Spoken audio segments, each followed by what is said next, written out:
Esta igreja está completando 24 anos. Eu louvo a Deus por isso. Acompanhando de longa data o ministério de pastor Edilson, sua esposa, sua família e a família da fé desta igreja. Estamos, neste mês, celebrando 24 anos em que esta igreja nasceu. O interessante, meus irmãos, é que esta igreja está vivendo uma fase adulta. Já não é mais a igreja criança, que era guiada, ou éramos guiados por pessoas que sabiam mais do que nós. Nós que somos pais, temos uma lembrança muito vívida de como é que nós arrumávamos os nossos filhos para sair. Nós praticamente fazíamos dele um parque de diversão. Tanto colorido, tantos adereços, porque uma criança, ela não tem vontade. Uma criança não tem o querer. Ela não define cores. Ela não define vontades. Seus pais fazem por ela. Assim como uma criança cresce, a igreja também cresce. Chega a fase da sua puberdade, da sua juventude, e já define algumas coisas, achando que já sabe tudo. E segue, por muitas das vezes, o seu próprio impulso, dando-se mal, na maioria das vezes, por não querer ouvir, por não valorizar quem continua sabendo mais do que elas. Mas esta fase tem o seu tempo, irmãos. Chega a fase adulta. A fase em que, como igreja adulta, e atendendo à cronologia espiritual, temos que saber para onde nós estamos indo. Temos a obrigação de procurar discernir em Deus as nossas responsabilidades. Há muito tempo atrás, era alguém que nos vestia. Na nossa puberdade, nós até nos vestíamos, mas só Deus sabe a forma como nós montávamos o nosso look como jovens. A nossa vestimenta como adultos deve ser a armadura de Deus. Porque é ela que nos dá segurança. É ela que nos protege dos dardos inflamados do diabo. Eu louvo a Deus porque esta igreja chegou a esta fase de adulta. E do qual deve procurar a tempo e fora de tempo se vestir mais de Deus. Procurar ter uma vida do qual agrade a Deus. Porque a partir de então, na fase adulta, nós somos responsáveis pelos nossos atos. Nós somos responsáveis pelas consequências do que fazemos ou do que deixamos de fazer. Para tanto, meus irmãos, também se faz necessário nesta fase adulta sabermos lidar com as batalhas que nós inevitavelmente vamos enfrentar nos montes. Mas também sabermos lidar com os embates, com os enfrentamentos das batalhas, e dos quais ninguém vai substituir Ninguém vai se colocar no nosso lugar. Eu e você. Temos que aprender a enfrentar as batalhas nas suas proporções gigantescas, imensuráveis. Situações que jamais, como eu já disse, que poderíamos imaginar ter que passar, mas nós passamos. E nesta noite eu quero, nesta fase que a igreja chegou, a fase adulta, quero falar um pouquinho com vocês sobre as batalhas que nós temos que enfrentar nos montes e as batalhas que nós temos que enfrentar também nos vales. Portanto, abra a sua Bíblia em 1 Reis, no capítulo 20.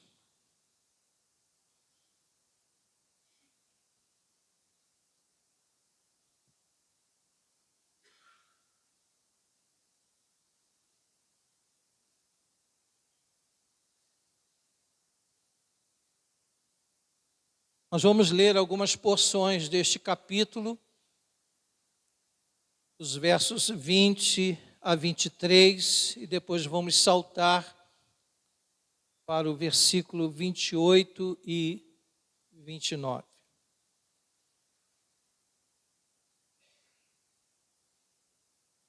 Espero que os irmãos tenham encontrado o texto. Se você encontrou, diga amém, para que eu possa dar prosseguimento. Versículo 20 diz o seguinte: e cada um matou o seu adversário. Diante disso, os sírios ou os arameus, como está na minha versão, fugiram, perseguidos pelos israelitas. Mas Ben-Hadad, rei da Síria, escapou a cavalo com alguns dos seus cavaleiros. O rei de Israel avançou e matou os cavalos e destruiu os carros de guerra e infligiu pesadas baixas aos sírios ou arameus. Depois disso, o profeta foi ao rei de Israel e disse: fortaleça a sua posição e veja o que deve ser feito, pois na próxima primavera o rei da Síria o atacará de novo. Enquanto isso, os conselheiros do rei da Síria lhe diziam: os deuses deles são deuses das montanhas. É por isso que eles foram fortes demais para nós. Mas se os combatermos nas planícies, com certeza seremos mais fortes do que eles. Versículo 28 e 29. O homem de Deus foi ao rei de Israel e lhe disse: assim diz o Senhor, como os sírios pensam que o Senhor é um Deus das montanhas e não um Deus dos vales, eu entregarei este exército enorme nas suas mãos e vocês saberão que eu sou o Senhor. O Deus a quem nós servimos é Deus dos montes, mas também é Deus dos vales. O nosso Deus é Deus nos montes, mas é também Deus nos vales. Deus é Deus em todos os lugares, sem nenhuma exceção. Deus é Deus nos tempos bons, mas também nos tempos ruins. Deus é Deus em toda e qualquer situação e circunstância. Ele é Deus. Ele é Deus. Deus é Deus quando nós estamos bem, mas também quando nós estamos mal. muito maus. Deus é Deus no tempo, mas Ele também é Deus no espaço. Deus é Deus, e eu reafirmo que Ele é Deus no presente, Ele é Deus no passado, mas também Ele é Deus no futuro. Ele não foi, meus irmãos, e nem tampouco Ele será. Ele é e sempre é Deus em toda e qualquer situação.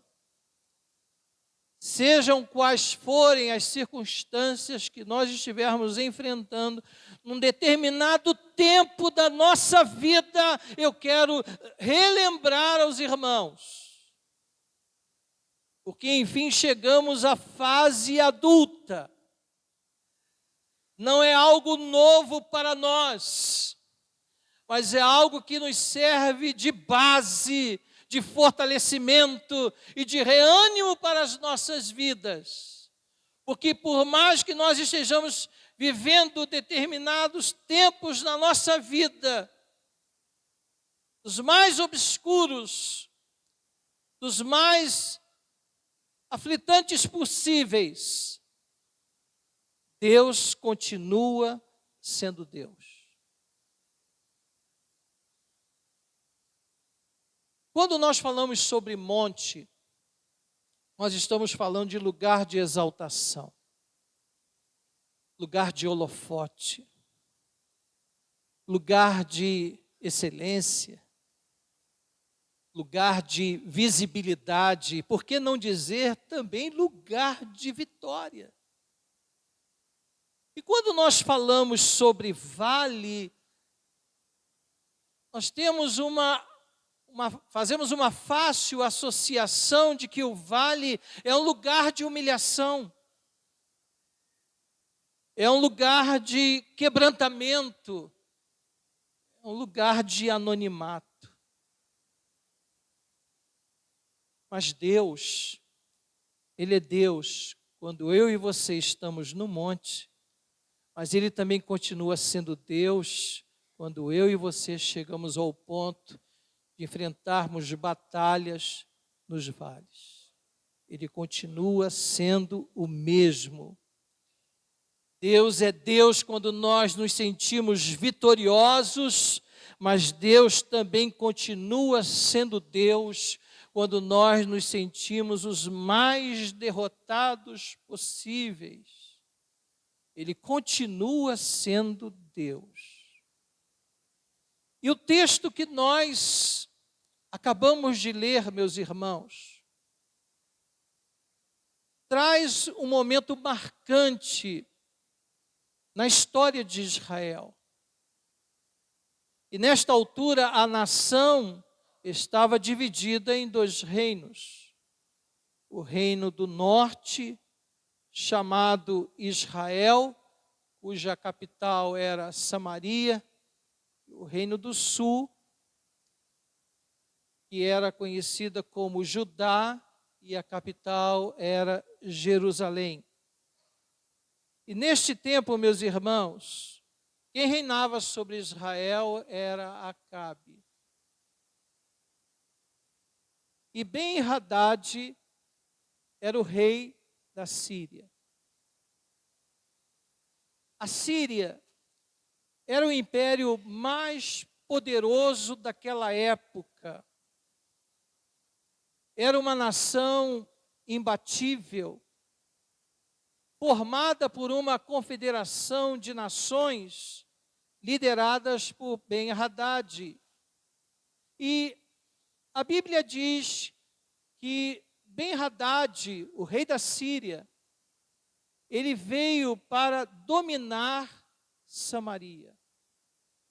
E trouxe com ele, conforme o relato bíblico, trouxe com ele 32 reis, que compunham com ele uma união de reinos, na intenção de esmagar completamente Israel. E estes reis, eles fizeram questão de acompanhar Ben-Hadad nesta batalha, porque no contexto de guerra, meus irmãos, quando o rei estava à frente de uma batalha juntamente com os soldados, isto dava um reforço a esses soldados ao ponto deles considerarem de que esta batalha era muito importante para este rei, porque este rei, por causa da sua presença, ele demonstrava o quanto ele estava comprometido com aquela vitória. E esta batalha, meus irmãos, era de uma proporção esmagadora, onde o rei Acabe demonstrou profunda insegurança com a possibilidade de enfrentar este forte inimigo que vinha com toda a sua força para destruir Samaria. E Ben-Hadad, se usando da sua autoridade, ele manda um recado para o rei Acabe, dizendo para ele através dos seus mensageiros: tudo que você tem é meu. O seu tesouro, a sua riqueza, toda a riqueza, todo o ouro, toda a prata do seu reino me pertence. Mas eu não quero só isto, não. Eu quero o melhor das suas mulheres e quero o melhor dos seus filhos.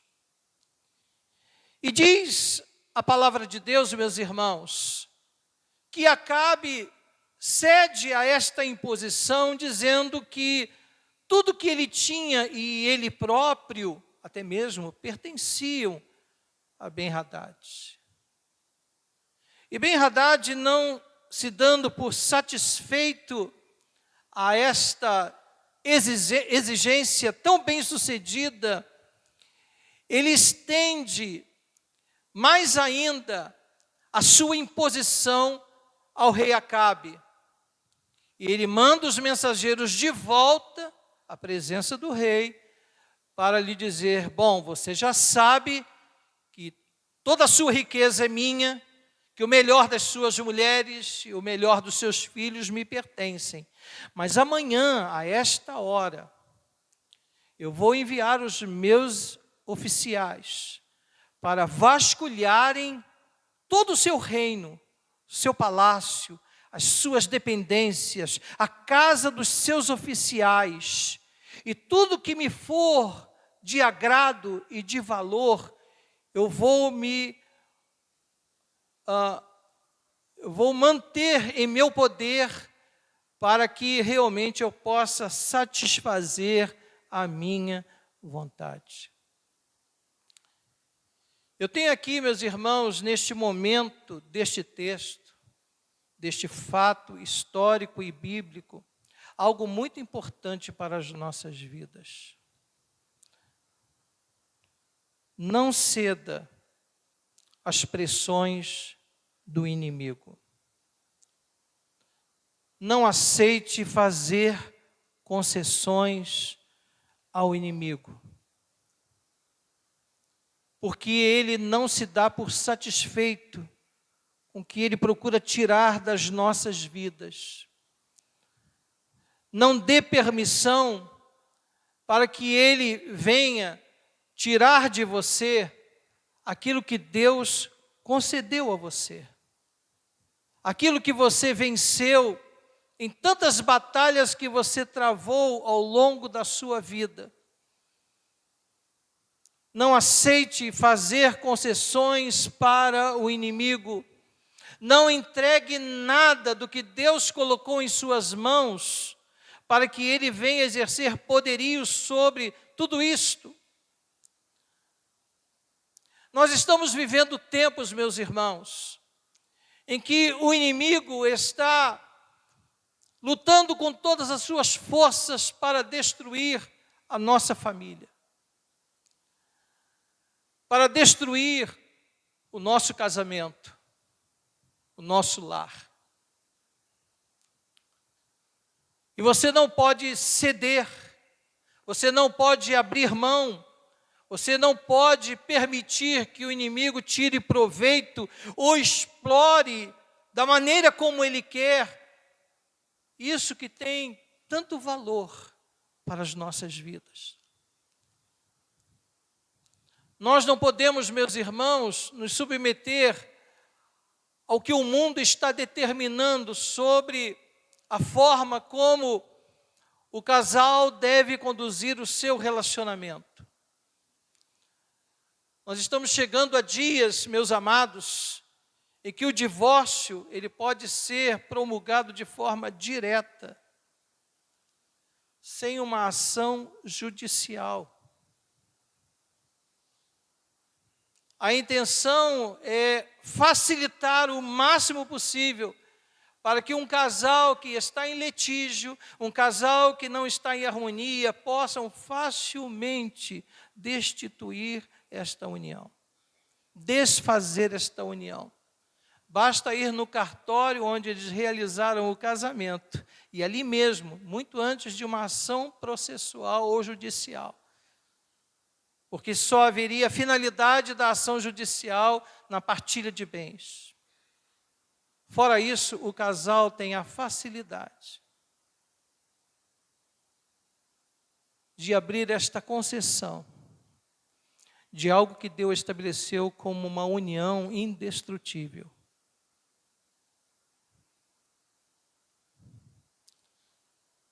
Nós não podemos permitir que o inimigo venha usurpar a nossa autoridade como pais perante os nossos filhos,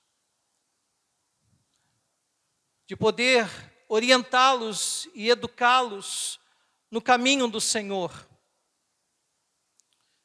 Porque o diabo, ele não quer apenas uma parte do que ele tem confiscado, usurpado, ele quer tudo, meus irmãos. Ele não quer destruir apenas a vida relacional de um casal, mas ele quer destruir a herança do Senhor, que são os nossos filhos. Ele quer roubar os nossos filhos para ele. Ele quer explorá-los. Ele quer fazer deles o seu triunfo, a sua vitória. Mas nós não podemos permitir que o nosso lar, que a nossa família pertençam ao inimigo. Nós não podemos permitir, meus irmãos, que o inimigo explore a nossa casa. Tomei conhecimento de um líder da Jocum, que durante vários anos, ele fez um trabalho missionário nas favelas do Rio de Janeiro. E ele se cansou de ver traficantes que um dia serviram a Deus, filhos de crentes, cujos seus nomes, inclusive, são bíblicos: Josué, Caleb.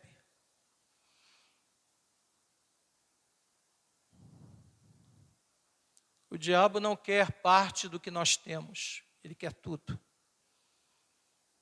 Nós não podemos permitir, não podemos conceder a ele, não podemos dar permissão a ele fazer da nossa família o que quiser. Jovens evangélicos, segundo a estatística, que estão envolvidos com as drogas, é um número cada vez maior. Talvez você não saiba, meu irmão e minha irmã, mas ex-evangélicos, filhos de pais evangélicos, compõem em maior número os presídios brasileiros. De alguns anos para cá, o número de evangélicos presidiários aumentou 61%. Sendo filhos de evangélicos. Nós aprendemos que o inimigo quer tudo. E nós não podemos dar essa concessão a ele. Você não pode ceder. Nós precisamos lutar pela nossa família. Nós precisamos lutar pelo que é certo. E quanto mais nós cedermos, quanto mais abrirmos concessão, mais ele vai querer. E você não pode cansar de lutar por aquilo que importa. Por aquilo do qual o Senhor Jesus derramou o seu sangue. Para que houvesse remissão, redenção, transformação. E aí diz o texto, meus irmãos, que Acabe, diante deste insulto, desse ultraje, ele consulta os líderes da nação de Israel, e aqueles líderes, tomando conhecimento da exigência de Ben-Hadad, o rei da Síria, eles disseram para Acabe, rei de Israel, não lhes dê atenção. Em outras palavras, olhe para Deus. Busque orientação em Deus. De como você pode resgatar a união familiar. Eu poderia citar vários pontos aqui dos quais nós não deveríamos abrir concessão. Mas eu quero me ater a esse aspecto da família, porque é um tesouro, meus irmãos. E o ladrão, ele vem para roubar aquilo que importa, aquilo que é importante, aquilo que tem valor. E pela fé, nós e a nossa casa continuaremos a servir o Senhor. Ele não tem posse sobre a nossa família. E o interessante é que, mediante a essa orientação dos líderes da nação de Israel ao rei Acabe, vem um profeta na presença do rei, para que justamente ele pudesse chamar a atenção do rei Acabe para aquela multidão de exército que estavam prontos para destruí-los. E este profeta diz, você vê este exército enorme? Diz o profeta ao rei Acabe, hoje eu o entregarei nas suas mãos, então você saberá que eu sou o Senhor. Mas quem fará isso? Disse o rei Acabe, serão os líderes das províncias. E o rei Acabe pergunta, quem iniciará essa batalha? Eles ou eu? E o profeta diz, vocês. O rei Acabe reúne forças, seus líderes, e enquanto Ben-Hadad e os seus 32 reis que estavam unidos a eles estavam bêbados, este exército preparado pelo Senhor os vence de uma forma grandiosa, e Israel prevaleceu sobre aqueles inimigos. Você também prevalecerá. Nós também prevaleceremos. E o interessante, meus irmãos, e aqui vem um ensinamento que eu acredito ser importante para uma igreja adulta, é de que o profeta aparece em cena novamente. Ele volta à presença do rei Acabe para dizer a ele, olha, você obteve esta vitória, mas não regala-te, não descansa, não tire férias do front da batalha, mas que seja um tempo para que você possa se preparar, para fortalecer a sua posição, para que você possa avaliar o que precisa ser feito, porque ao final de um ano, em algumas versões, na próxima primavera, o rei da Síria vai voltar. E aí, meus irmãos, eu entendo que nós precisamos manter a nossa vida em ordem, porque o inimigo sempre volta. Nós não podemos subjugar a retaliação do inimigo contra as nossas vidas, achando que nós, por termos obtido vitórias em algumas áreas, de que ele vai fugir de nós e nunca mais voltará. Não é porque obtivemos vitórias ou não cedemos a ele aquilo que nos importa e que tem valor, que ele não vai voltar para tentar tirar de nós aquilo que ele não conseguiu. Mateus capítulo 12, versículo 45, nos diz a palavra que quando os demônios saem de um homem, ele procura descanso. E por não encontrar descanso, ele volta àquela vida, ele volta àquela casa que está desocupada, porém arrumada, em ordem. Não pense, meus amados, que o que você conseguiu varrer da sua vida em função de algumas vitórias é o suficiente para impedir o retorno do inimigo, para atacá-lo com maior violência. Porque diz a palavra que o estado de uma pessoa que mantém a sua casa desocupada, varrida e arrumada, o estado dela torna-se pior do que o primeiro. O inimigo sempre vai voltar. E nós precisamos ter a nossa vida ocupada por Jesus, com a presença do Senhor Jesus. Não pense que você conseguiu varrê-lo de algumas áreas da sua vida. Não pense que pelo fato de você estar servindo a Deus, algumas coisas foram arrumadas e reorganizadas, que você vai conseguir manter o inimigo longe. Ocupe a sua vida com as coisas de Deus. Procure, enquanto há tempo, colocar a sua vida em ordem, porque o inimigo sempre volta.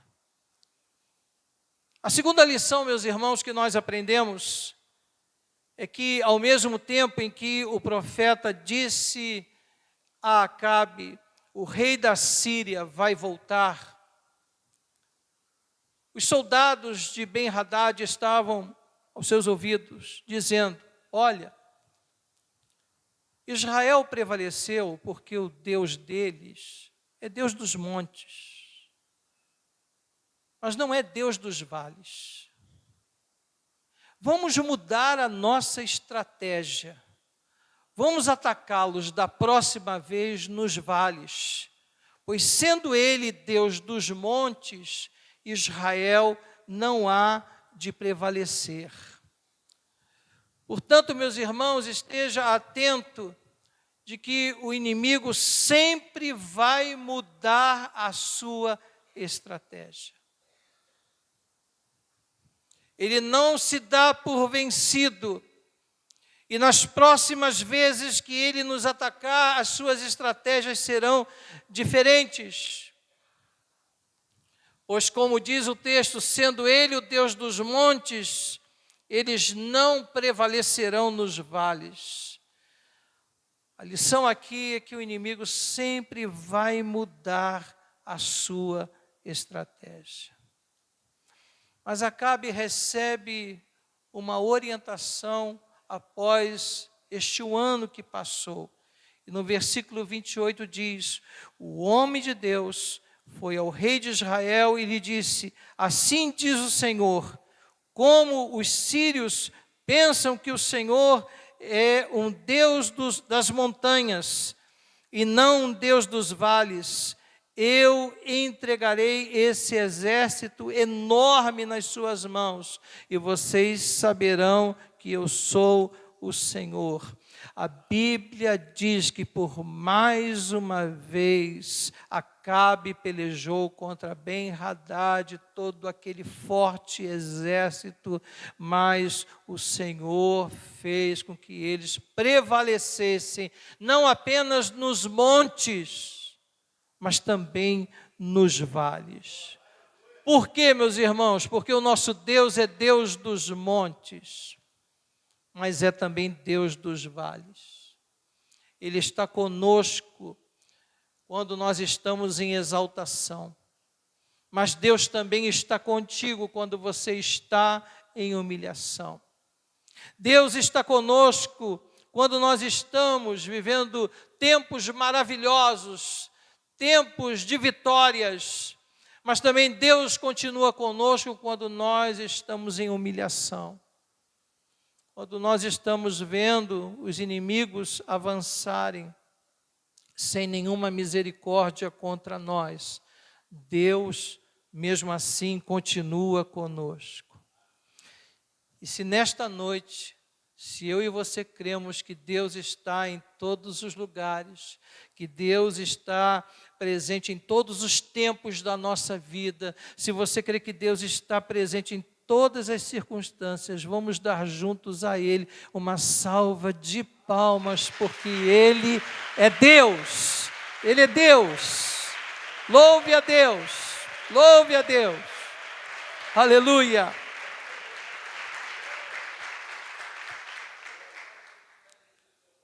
Eu gostaria, nessa fase final, de fazer algumas considerações com você sobre estar no monte e também sobre estar no vale.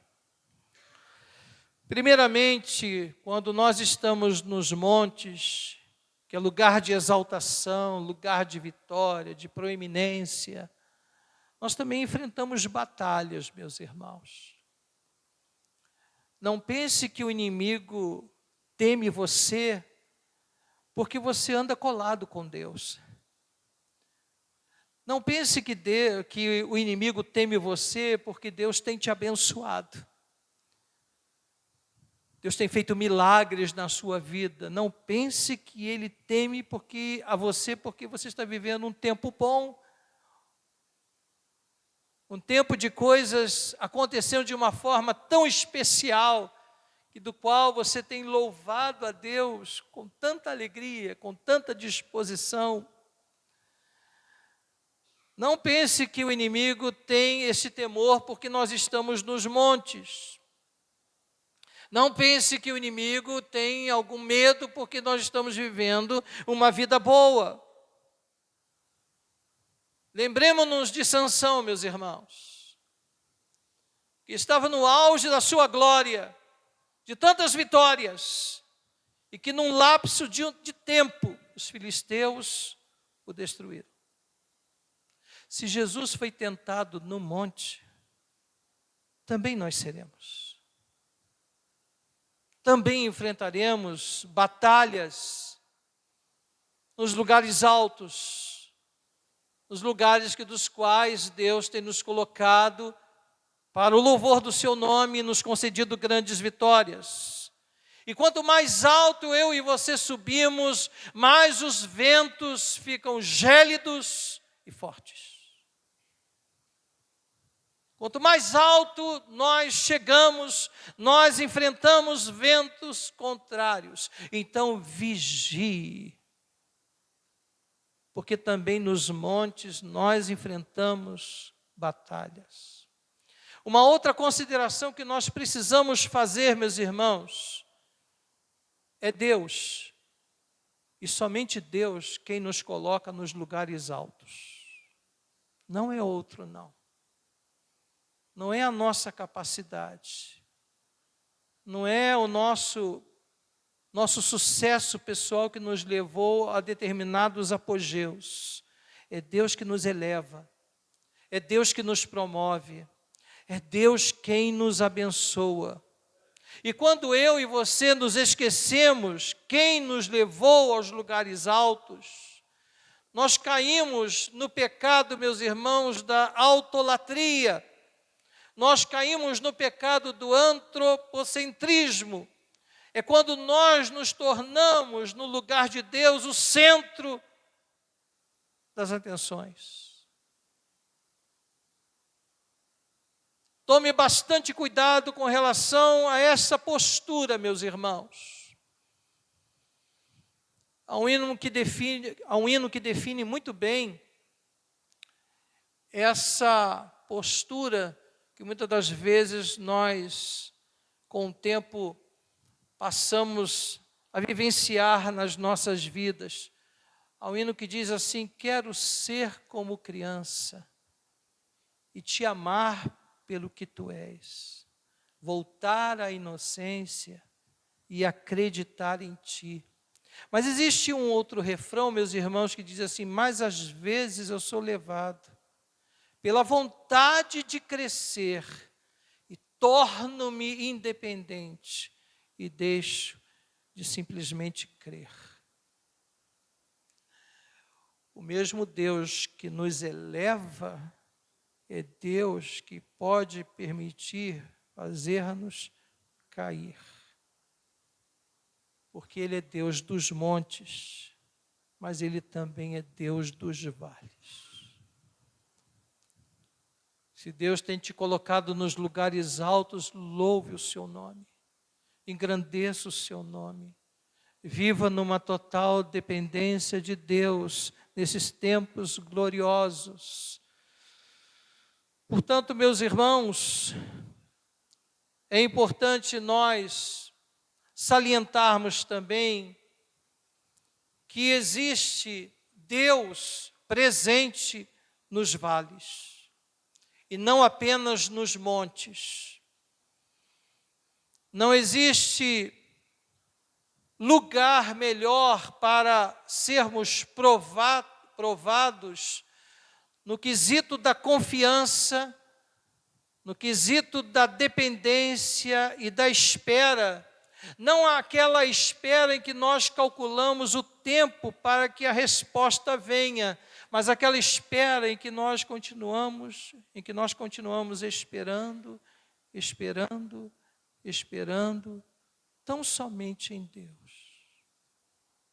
E os vales da nossa vida são provas dos quais nós passamos para sabermos se nós somos de fato resilientes, se nós somos pessoas portadoras de uma segurança tamanha no nosso Deus.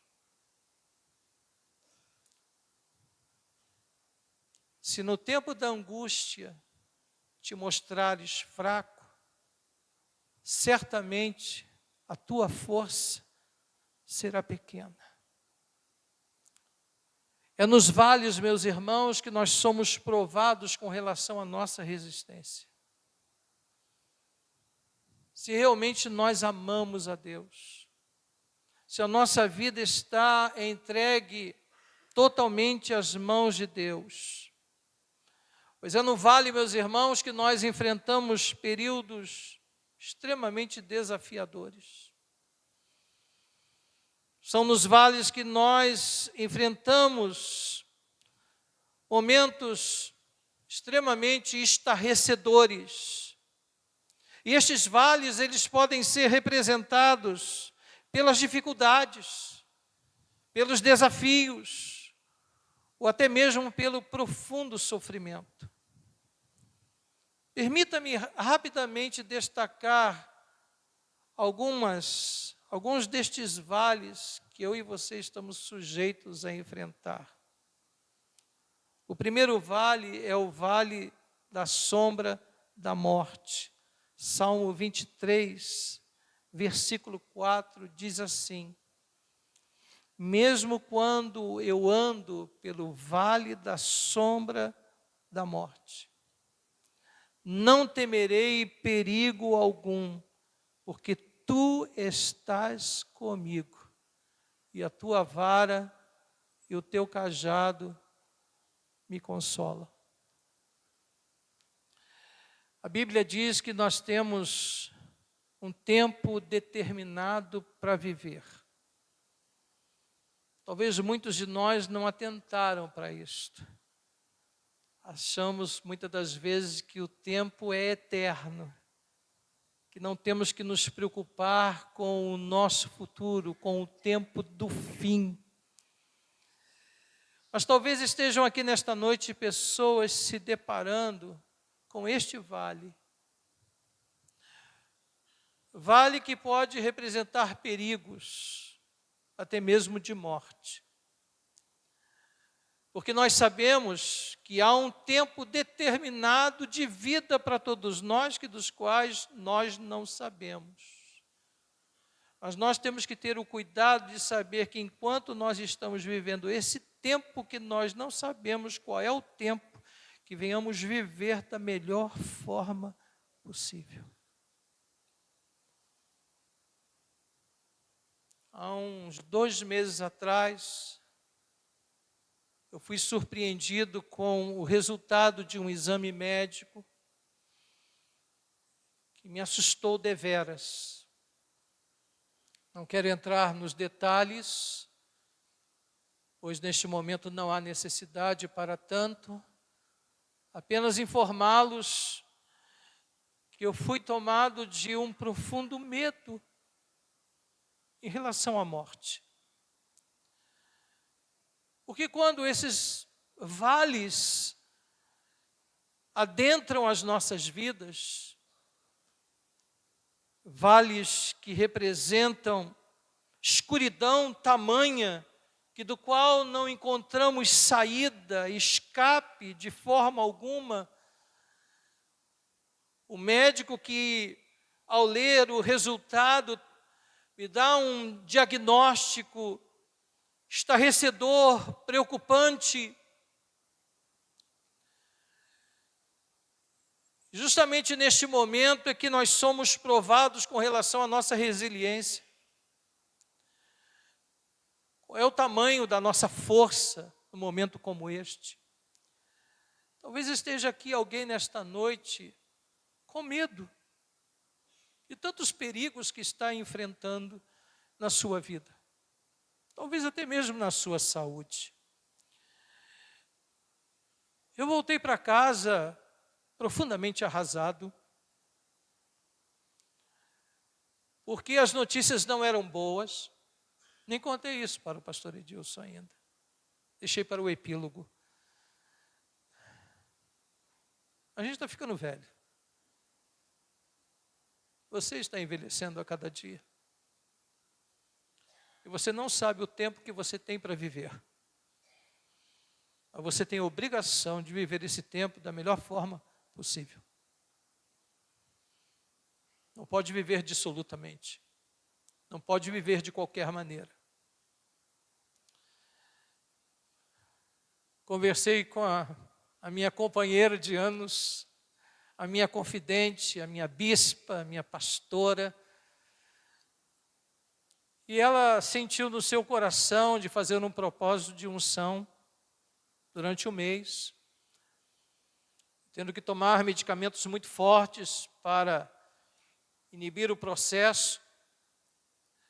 E o médico dizendo, olha, possivelmente outros procedimentos mais sérios nós vamos ter que aplicar, pois a situação é complicada. E Márcia entrou nesse propósito de unção, unimos a nossa fé, e no decorrer de 1 mês e meio, como foi determinado pelo médico, porque a partir do momento que você está no estreito da morte, no estreito, no caminho afinalado das más notícias, você se acerta. Você se apruma. Você estremece.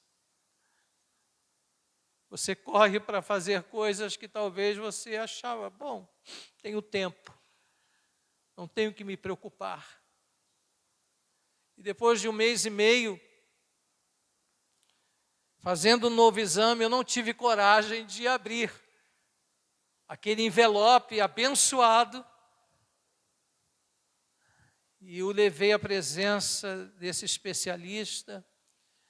E ele que, na vez que me atendeu, foi uma imagem de um médico pessimista em relação à minha saúde.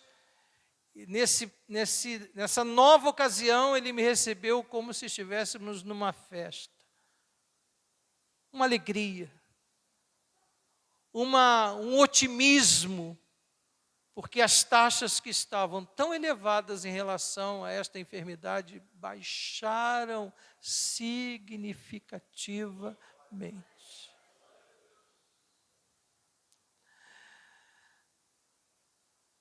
Talvez você esteja passando por vales extremamente perigosos.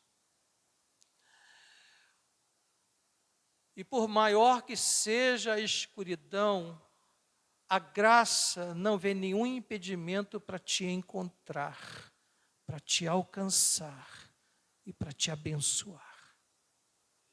A graça tem luz própria e ela pode nos alcançar nesses tempos de maior perigo e de maior escuridão das nossas vidas.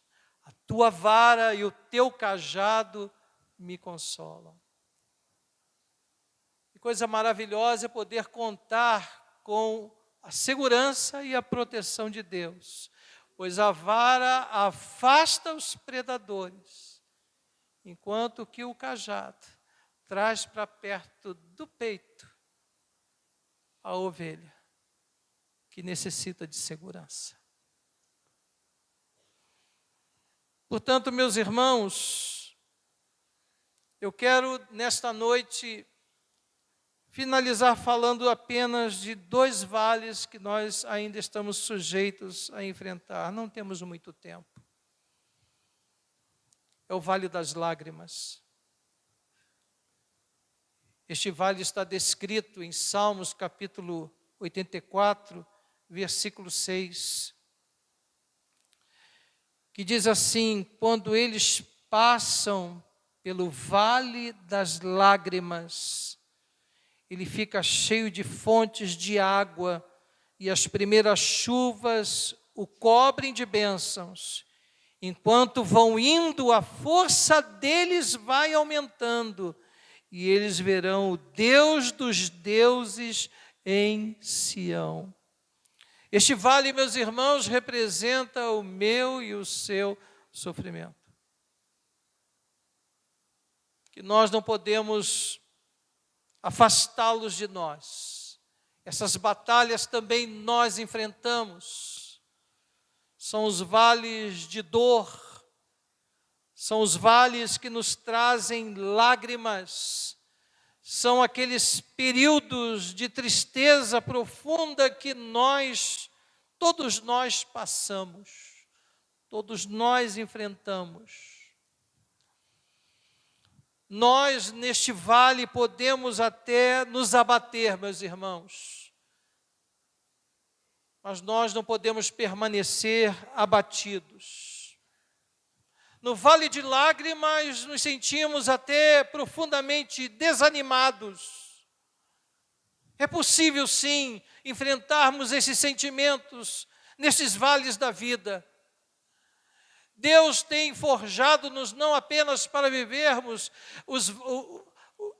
as delícias dos montes, as vitórias que o Deus dos montes nos concede, mas também Deus tem sustento para nós nos vales das lágrimas. Eu e você podemos até nos desanimar, mas nós não podemos permanecer desanimados. No vale das lágrimas nós podemos até nos enfraquecer. Sim, podemos sim. Não podemos esconder isso de nós mesmos e do nosso Deus. Nos enfraquecemos, mas nós não podemos permanecer no lugar da fraqueza. Nós não podemos. Nós podemos até sucumbir neste vale, meus irmãos, mas nós não podemos morrer no vale. Nós podemos até pensar em desistir. Não foram poucas as vezes que eu e você já pensamos em desistir. Nesses tempos de tristeza, de dissabores, nesses tempos de dor que muitos de nós já enfrentamos, mas é nestas horas, meus irmãos, que nós temos que voltar os nossos olhos para os montes e nos lembrar da pergunta que já fizemos muitas vezes: de onde me virá o socorro, Senhor? E a resposta virá, meus amados: o meu socorro para vocês vem do Deus que fez os céus e a terra. Aleluia, aleluia. Deus pode transformar o nosso sofrimento em fonte de bênçãos. Portanto, não pare, continue, siga em frente, porque Deus vai dar força a cada um de nós.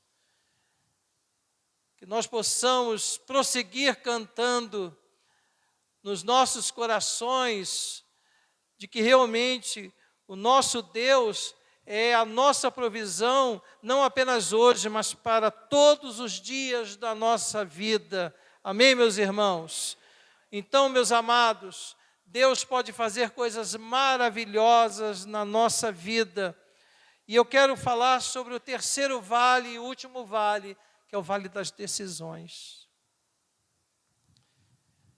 Esse vale, meus irmãos, ou esse tempo nas nossas vidas, é aquele momento que, de uma forma tão estreitada e por muitas das vezes tão perseguidos, nós temos que tomar decisões. É o tempo em que nossa vida precisa passar por mudanças. É quando nós temos que fazer escolhas determinantes. Há um texto em Joel, na verdade eu estou voltando a ler os profetas menores, estou voltando a estudar esses livros, e há um texto em Joel, no capítulo 3, versículo 14, que diz assim: multidões, multidões, no vale da decisão, porque o dia do Senhor está perto, no vale da decisão. Não são poucas as pessoas que precisam tomar decisões na sua vida. E também não são poucas as pessoas que lhes está faltando uma direção acertada para as suas vidas. Quando Jesus apareceu pela terceira vez aos seus discípulos, e isto aconteceu às margens do mar de Tiberíades, Simão Pedro e alguns discípulos tomaram a decisão de passar aquela noite pescando, como nos mostra a palavra, e nada conseguiram pescar. No dia seguinte, Jesus estava à beira da praia, à beira do mar, e eles, sem reconhecê-lo, Jesus lhes pergunta: o que vocês têm para comer? Vocês têm alguma coisa? E disseram: não. Então Jesus disse para eles: lance as redes do lado direito do barco, e vocês encontrarão o que necessitam. E diz a palavra que eles lançaram as redes ao ponto de que, ao puxarem as redes, a quantidade de peixes era tamanha que eles não conseguiam ter junto ao barco os peixes que conseguiram pegar. Eu aprendo algo muito importante nesse texto, meus irmãos. Em que nós estamos baseando a construção da nossa vida? De que forma nós estamos buscando direção para decisões tão importantes para o nosso futuro até mesmo. Quantas são as pessoas que estão precisando tomar uma decisão, mas lhes falta uma boa direção? Se nós buscarmos direção no Senhor Jesus, se nós permitirmos que Jesus, de uma certa forma, apareça, né, de uma forma em que nós possamos entender a direção que Ele está querendo nos dar, muitas decisões acertadas nós vamos ter. Portanto, meus irmãos, que neste vale das decisões, nós possamos buscar a direção em Deus. Com quem nós vamos casar? Muitas das vezes os relacionamentos tornam-se um fracasso, mesmo sendo relacionamentos formados por pessoas dentro de uma igreja. Porque a direção vem de todos, menos do Senhor Jesus.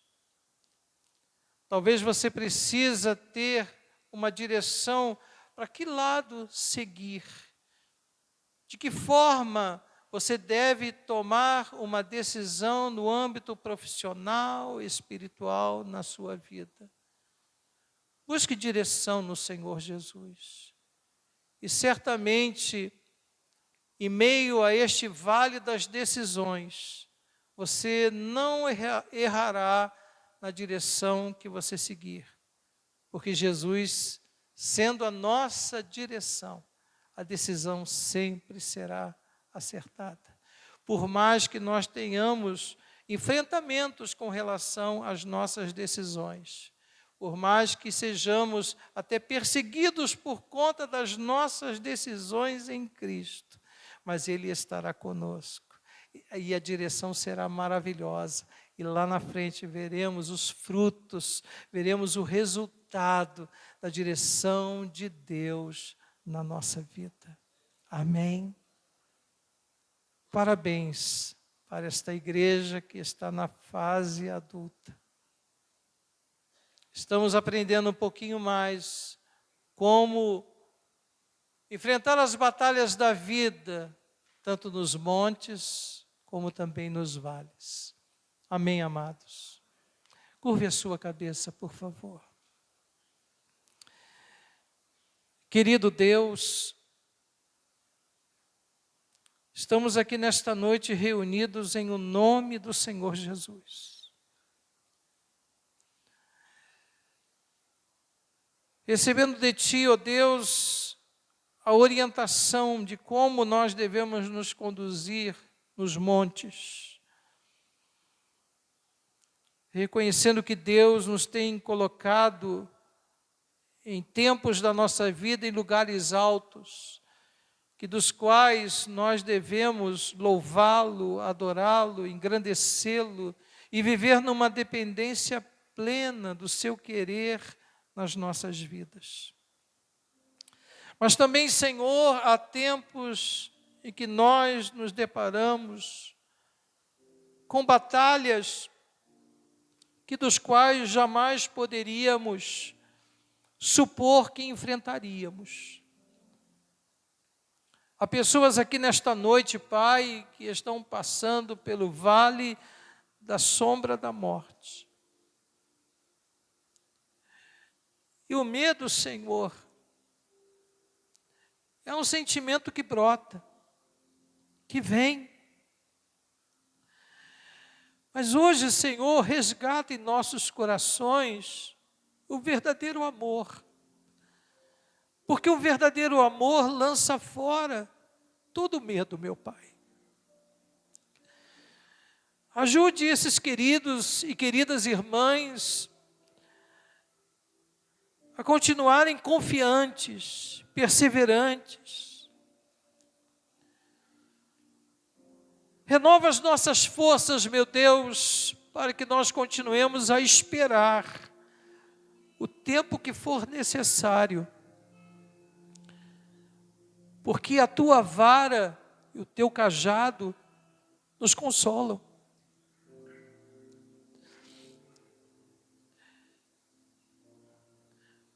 E aquele que sai com seus feixes, ou em busca deles em meio às lágrimas, a colheita será maravilhosa, surpreendente.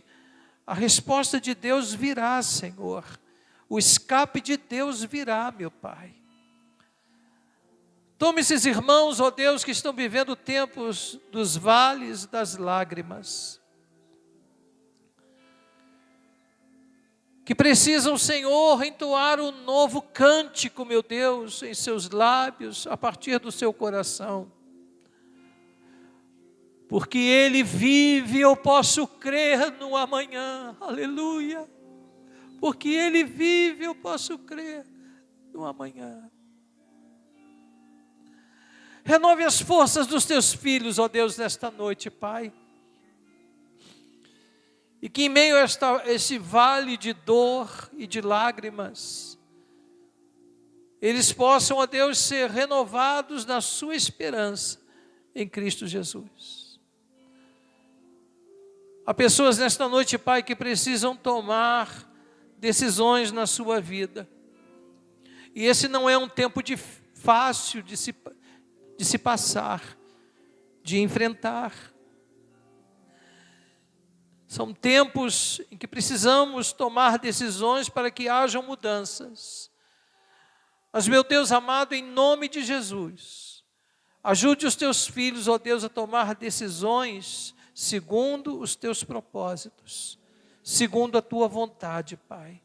Dá-nos direção, Senhor, para que tomemos decisões acertadas, que glorifiquem o teu nome, que exalte o teu nome.